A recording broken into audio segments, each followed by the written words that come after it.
from our quarterly today will be Mark chapter 6. If you don't have a quarterly, Brother Barry's walking down the aisle. He can get you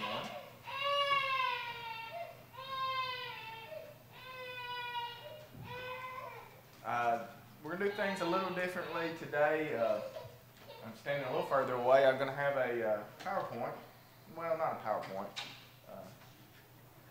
but at least a slide, if I can get it activated. There it is. No, that's not it. Wrong way, I bet.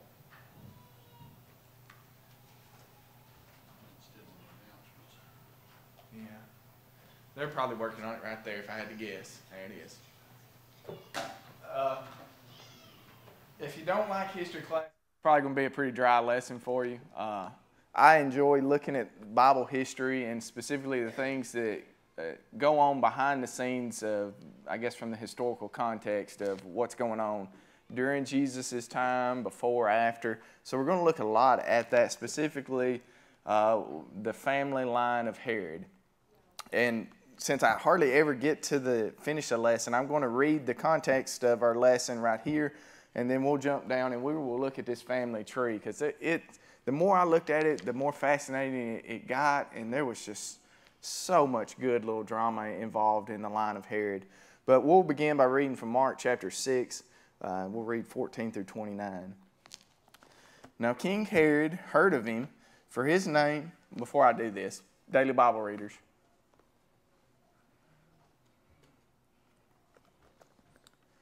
Now King Herod heard of him, for his name had become well known, referring to John the Baptist. This is kind of a recount of the execution of John the Baptist. And he said, John the Baptist is risen from the dead, and therefore these powers are at work in him. Others said it is Elijah, and they're referring to who Jesus is, King Herod at this time. Others said it is Elijah, and others said it is the prophet, or like one of the prophets. But when Herod heard, he said, This is John, whom I beheaded. He has been raised from the dead. For Herod himself had sent and laid hold of John, and bound him in prison for the sake of Herodias, his brother Philip's wife, for he had married her.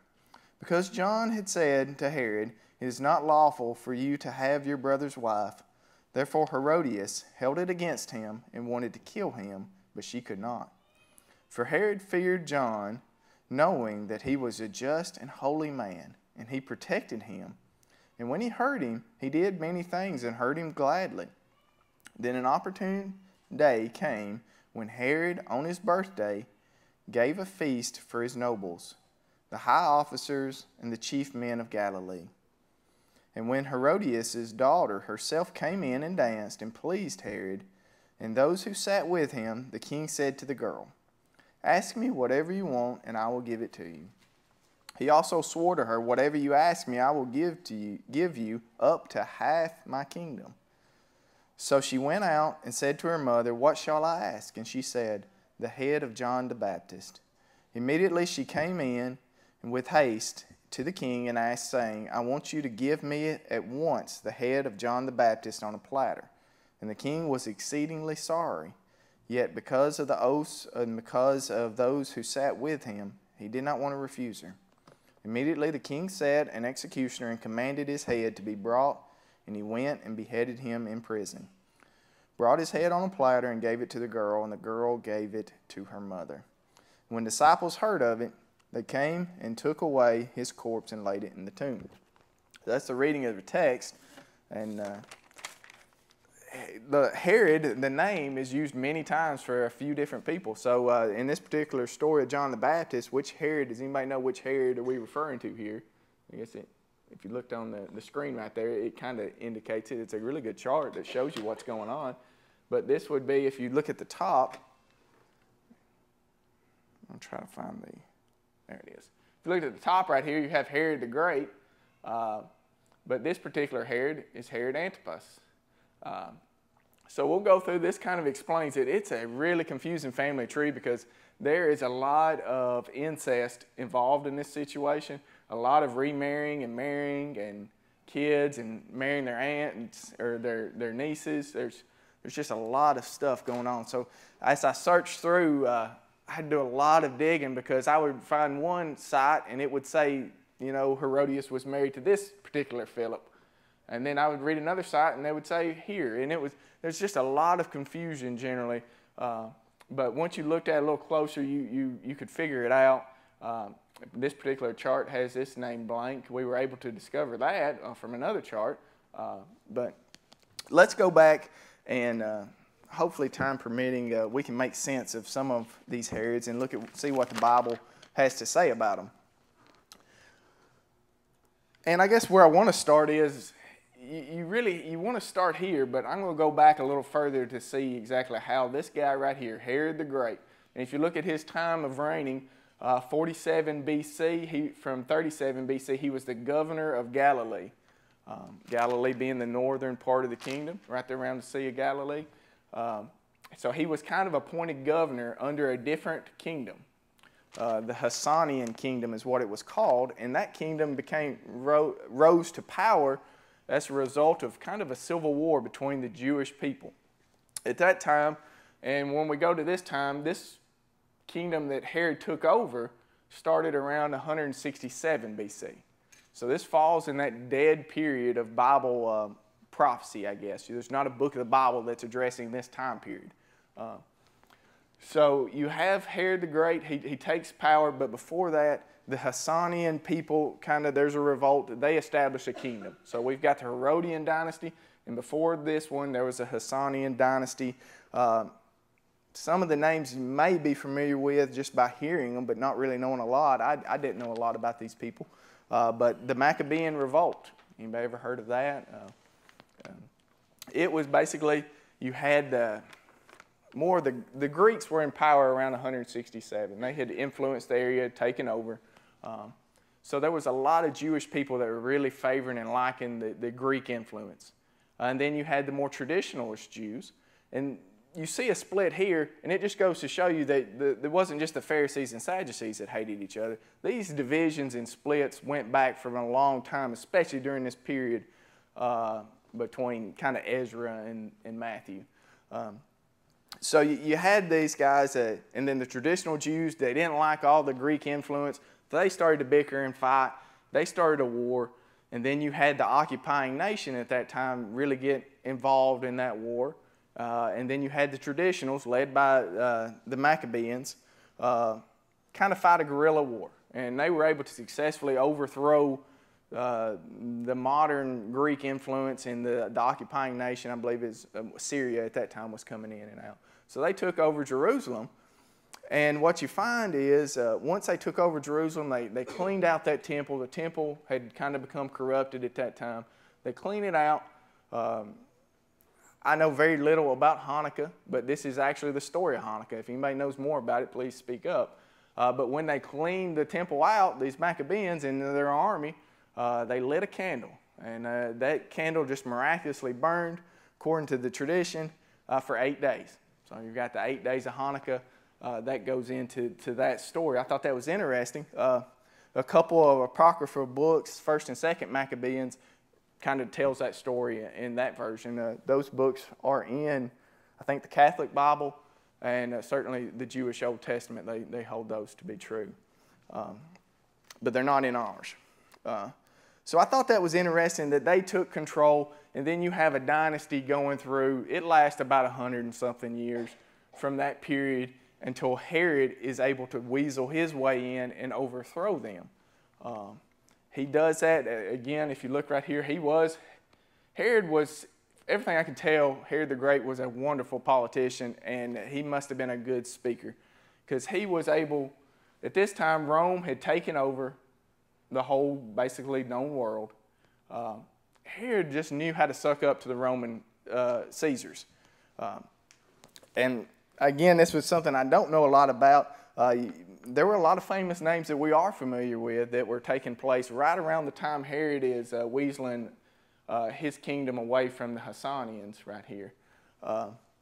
But Julius Caesar, Cleopatra, Mark Antony, all those guys were squabbling amongst themselves. And Herod had the great ability to pick sides, and even when he picked the losing squabble side, he was able to then go back to the winter and convince them that he was still the greatest and still needed to be in power.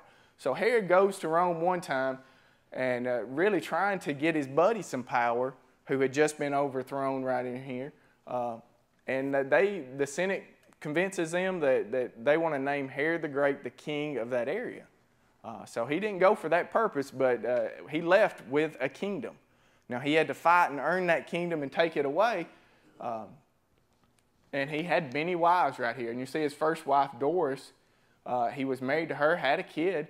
But as he takes control, he has been crowned king of the Jews, king of that whole area, big Israel, Judea, all that. He had been granted by the Roman Senate. But he decides he needs to get a new wife, a new political wife. So he marries the daughter of the one who he had just overthrown. So this is Maryam right here. He did have a son by her, and his name is not recorded in the New Testament. But if you look down, a lot of these names right here are familiar to us in the New Testament. But this guy right here, his name was, she actually had 2 kids. And going back to kind of how things worked, their names were Aristobulus IV, and I'm going to butcher a lot of names, so be patient with me, and Alexander. They had been raised in Rome. You know, when kind of like some people in the Middle East today, if they have kids, they send them off somewhere else and they're raised there. These kids were raised in Rome. They had come back and they were very popular amongst the people. They were nice guys. People were fascinated with them because they were raised in Rome. So they were really on track to succeed Herod the Great. But then you had Doris' first son, Antipater II, who, you remember, they had been put away. They got put away when he needed to marry her for political reasons. But he come back, Antipater come back, and he was able to talk Herod into really thinking that these 2 guys, Alexander and Aristobulus, were going to overthrow him. So they got them executed. Both these guys got executed around, I don't know, maybe 1520 BC. But Aristobulus did have 2 kids. He had King Herod Agrippa I and Herodias, who we read about, Herodias. So then that brings us to kind of this succession here. So Herod the Great, we know what about him is from Jesus' birth. That's where we read about him in the Bible. That's entering the later part of his life. If you look at his death right here, it's 4 BC. So that's right around the time of Christ's birth. He didn't make it much longer after Christ's birth. And you know most of that story as well. So you've got Herod. He married a few different wives. These are a lot of the unknown wives. These are the ones we're going to look at mostly today. That's not Cleopatra of Egypt. That's Cleopatra of Jerusalem, apparently a popular name at that time. And also Maryam, which he had married two ladies by the same name, and Malthus. So as we go, Herod's getting older. He's secured a kingdom, and he really did a good job of building a lot of stuff. He expanded upon the temple. He built all kinds of things around Israel, really improved a lot of things. He was just a fantastic builder when it comes to some of that.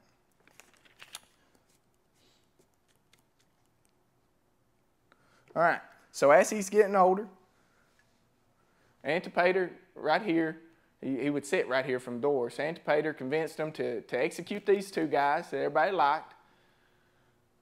Well, it didn't take long for Herod to get a little suspicious of Antipater, and he had him killed as well. So that plan really backfired on him. And then you even see Caesar at some point saying this quote, "It's better to be Herod's pig than his son." So as he grows older, he starts to get very paranoid, and he starts killing his kids. So that brings it back down. We've wiped out this line right here from succession. So that brings it to these 2 guys right here. You got Herod Archelaus and then Antipas. Antipas is the one who is, towards the end of Herod's life, is anointed the successor of the kingdom. However, a few days prior to his death, Herod's death, he adjusts his will. as he did frequently towards the end of time. And a few days later, he anoints basically Archelaus to be the leader of the kingdom. So this is just a few days prior to his death, after this guy right here had been waiting on the crown for a while. So Herod dies, you've got a king. These guys are not as fond, they all love Rome, but they weren't able to manipulate Rome like Herod was. Herod could play all sides, and Rome loved him every time he did anything, it seemed like. These guys couldn't do much right. This guy, he gets the kingdom. If you've got a Bible that has a map of the kingdom, my Bible, I don't yours, it actually has a map, and it shows you the kingdom of the different rulers during Jesus' time. It's a really good map to look at, because you're going to see this kingdom is going to be split. Herod's great kingdom, which took up a massive chunk of land, is going to be split up. You got this guy, he becomes king. He doesn't make it very long. All indications he's terrible. He puts up, one report, he put up like an eagle statue in the temple. Now, if you know anything about the Old Testament and the temple design, it was very particular and purposeful what went into the temple and what it looked like. So the Jews got pretty upset with that. They revolted a little bit. Archelaus reportedly killed several hundreds to thousands of them in the revolt. They all hate him. They all go to Rome, Jews and Samaritans alike. You don't see them working together very much in the New Testament time.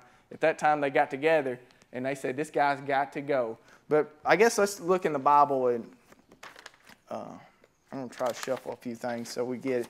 Archelaus is mentioned in the Bible. Does anybody know that his particular mention? If you'll turn to Matthew chapter 2, verse 22. Matthew chapter 2 mentions Herod the Great. You see the story of the wise men coming to Herod the Great. You see them talking.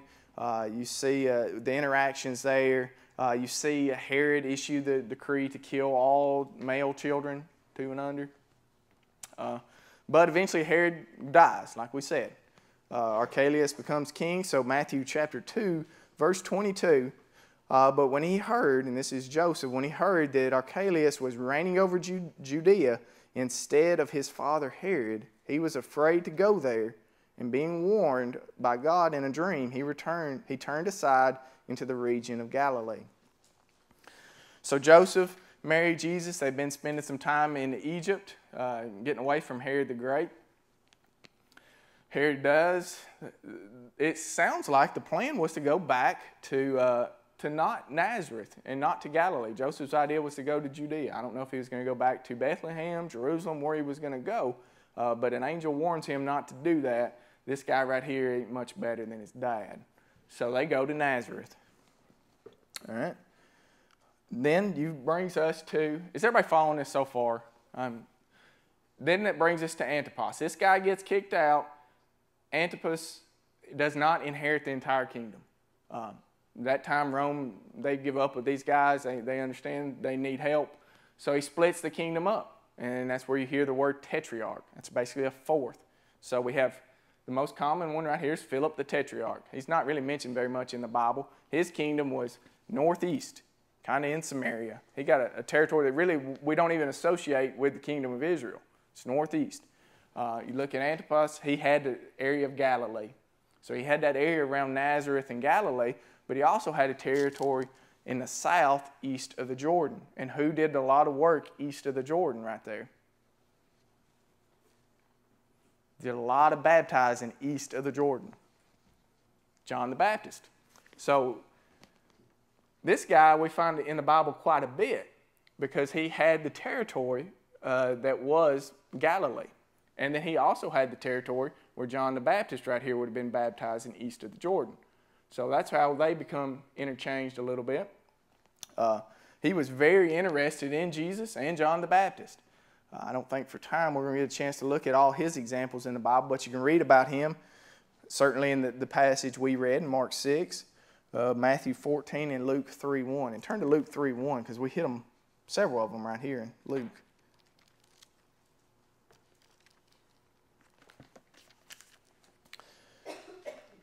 Luke 3, verse 1. Now in the 15th year of the reign of Tiberius Caesar, Pontius Pilate, being governor of Judea. Where did Pilate get his territory, do you think? This guy's reign right here. Yeah, we said he wasn't very good. Well, they kicked him out because the Samaritans and Jews got together and went to Rome. They threw him out.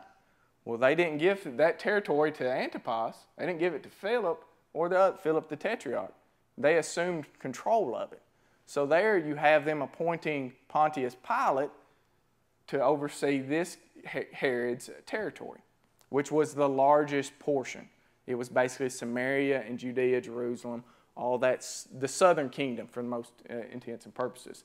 So that's taken over by basically a Roman authority figure in Pontius Pilate. Herod, being the Tetrarch of Galilee, his brother Philip, Herod the Tetrarch of Galilee would have been Antipas, his brother Philip, and his brother Philip, Tetrarch of Iturea in the region of Trachonitis, and Lysanias, Tetrarch of Abilene. And this is where I run into some little different information. It looks like there would still be a fourth of the territory. We just don't see that this Herod Philip had much to do with territory gains, and possibly his territory was given to Syria, which was a much stronger Roman territory. So if you looked, you've got his territory in Galilee, his territory going to Pontius Pilate, Philip's territory northeast, kind of close to Syria. But you do see of this guy because his first wife was Herodias, who was his niece. So that began in our passage, and John was upset with this. Some people thought, well, maybe John was upset because there were so many wives, these were remarried.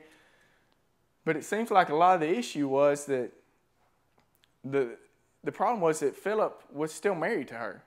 So Philip was still married to her, and he married his brother's wife, which if you know in the Old Testament, that was commanded to do almost at some points. If a brother had died, the other brother was supposed to take the wife.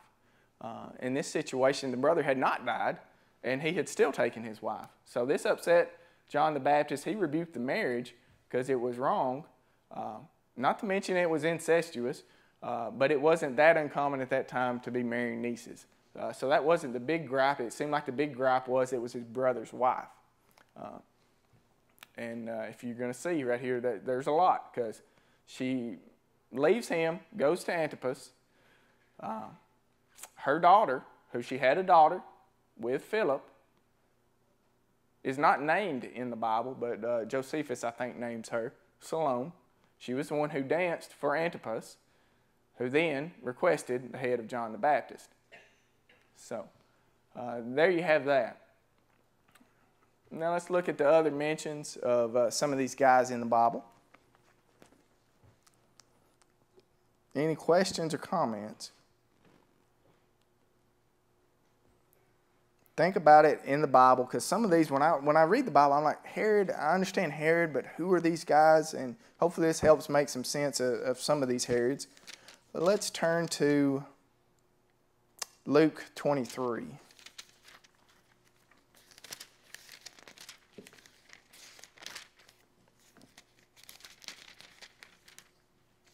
This is where Jesus is in front of Herod.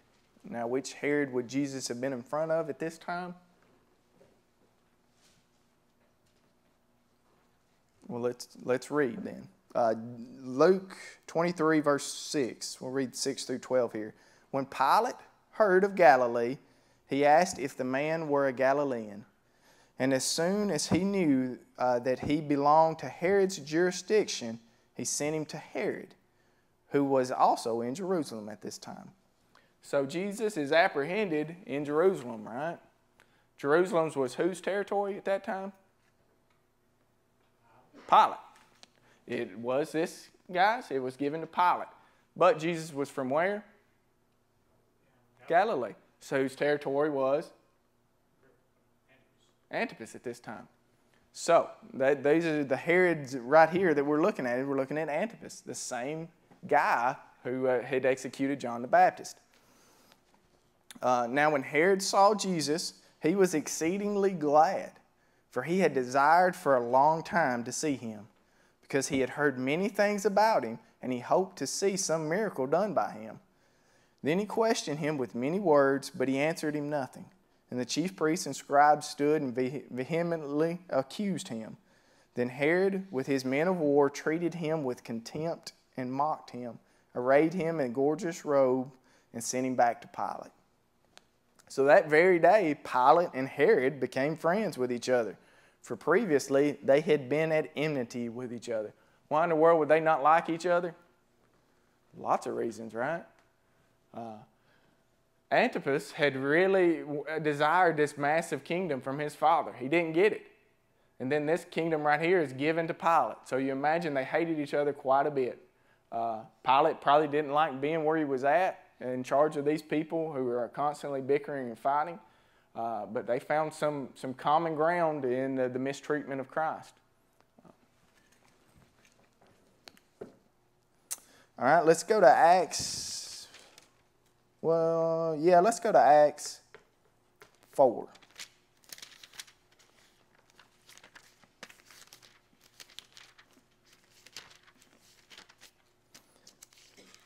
Acts 4, verse 27 here.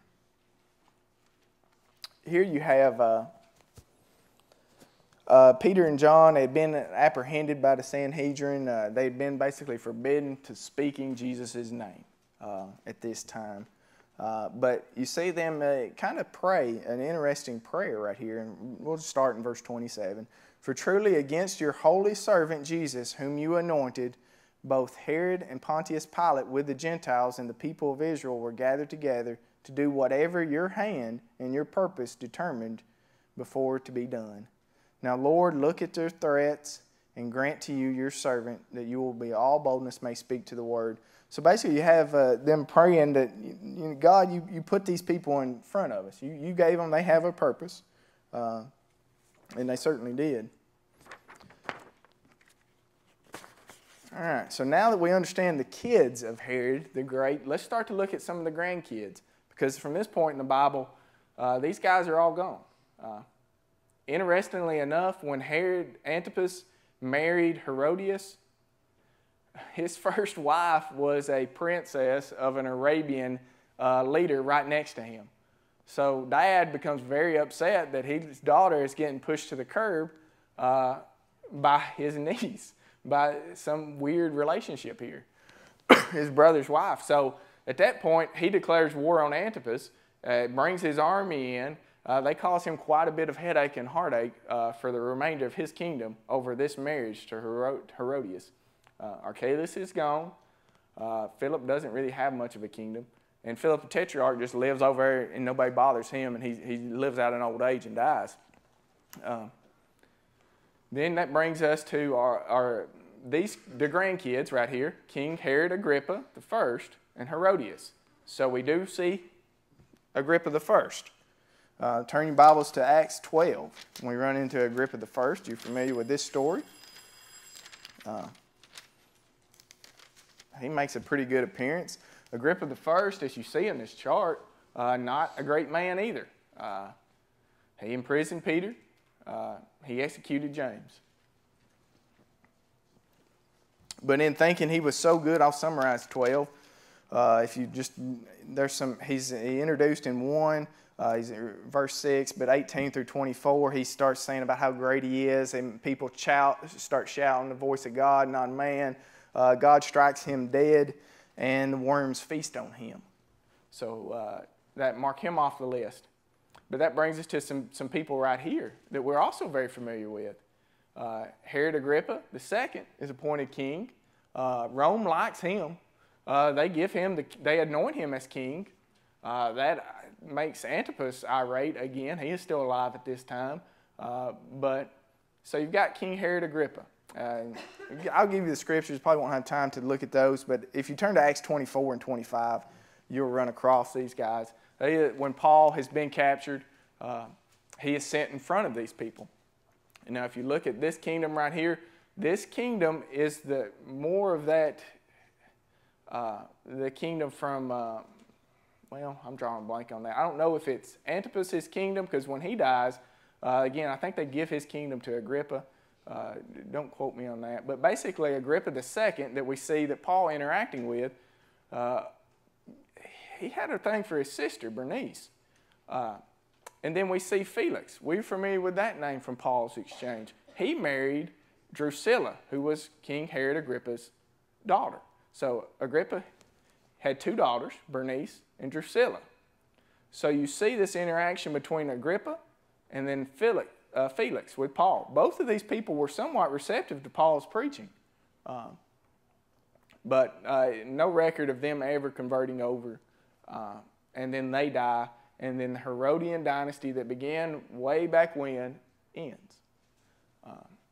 They're never heard of again. So, and that really ends this dynasty as well. And around this time, of course, Rome comes in, sacks Jerusalem, ends everything. So, I hope that was interesting somewhat to you. Thanks for your attention.